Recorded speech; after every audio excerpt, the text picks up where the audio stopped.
So with a surprising turn of events, Apple just announced its very own budget iPhone for the year, which is exactly what everyone's been waiting for. This is the iPhone SE second generation. The iPhone released this as a successor to the iPhone 8 model, so it looks exactly like the iPhone 8, but it has everything that we love from the newer iPhones.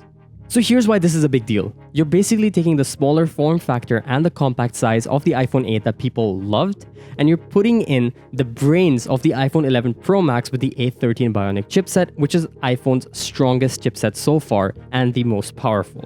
The fact that it's priced at a quarter of the price of the iPhone 11 Pro Max means that everyone can enjoy that strong processor and the iPhone feel that they love from the Pro Max for a lot cheaper of a price. Now recently, we've been seeing all these smartphone manufacturing companies hiking up their prices to match that of the iPhones, the Samsungs, the Huaweis. So it's very refreshing to see iPhone actually drop their prices to satisfy that niche of market. So this is where the iPhone SE 2020 comes into play.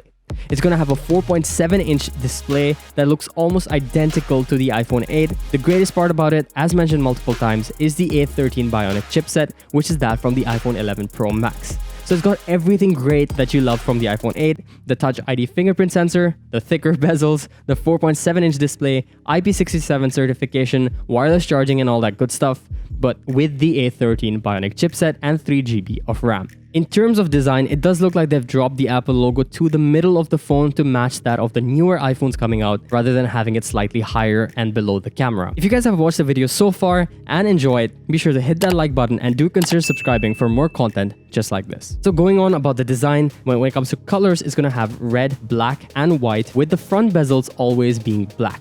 Now this is an interesting change that I do prefer because the screen being black and having black bezels in the front kind of gives you that endless display look when it's turned off, as opposed to having a white bezel in the front because that's a little bit distracting. So one thing I was really curious to see was how they're going to handle the camera aspect of things. Now seeing that newer iPhones and all the other phones coming out as well have like 10 cameras at the back, it was very interesting to see how they would be able to handle this with just one sensor. So just like the iPhone 8, there's just one camera, which is probably hardware-wise exactly the same as the iPhone 8.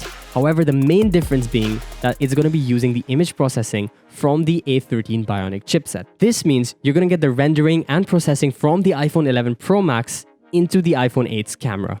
The hardware on the iPhone 8 was good enough already, but the processing is going to bring this up multiple levels. So you're going to expect it to be around the Google Pixel mid-range level, the 3A, I think it was the Google Pixel. So you should expect camera quality similar to that from this. And in terms of videos, I'm pretty sure this is going to be the best video quality on a budget phone because iPhone definitely kills it with the video quality and the HDR rendition. Let's face it, everyone loves the iPhone, but the fact that the price is so expensive really turns people off from purchasing them. But this price point in the budget range makes the iPhone one of the most attractive phones for 2020 and 2021. The expected price for the iPhone SE 2020 should be starting around $400, $399, which is about 1,999 ringgit for the 64GB variant, and $449, which is 2,199 ringgit for the 128GB variant. There's also 256GB variant, which is for $549, which is 2,699 ringgit. Now this is literally the cheapest iPhone you can get, which is awesome. Now here's the ever-burning question. Do you save up all this money until September next year, probably, when iPhone releases their newer model? Or do you just shoot the gun and purchase the iPhone SE 2020 because you're getting all these great features for such a cheap price point?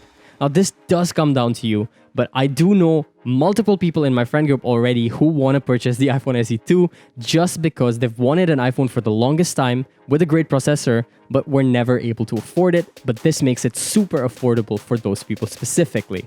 We're really curious to know your thoughts about this. We're going to leave a poll in the video and in the comments as well. We just want to know if you guys actually own an iPhone or not. And if you do not own an iPhone, is this an iPhone you would consider purchasing because of that price point and processor, or do you just not like iPhones in general? So let us know in the poll and in the comments, and we'll see you guys in the next video. Thank you guys for watching, and we hope you're staying safe. Bye-bye.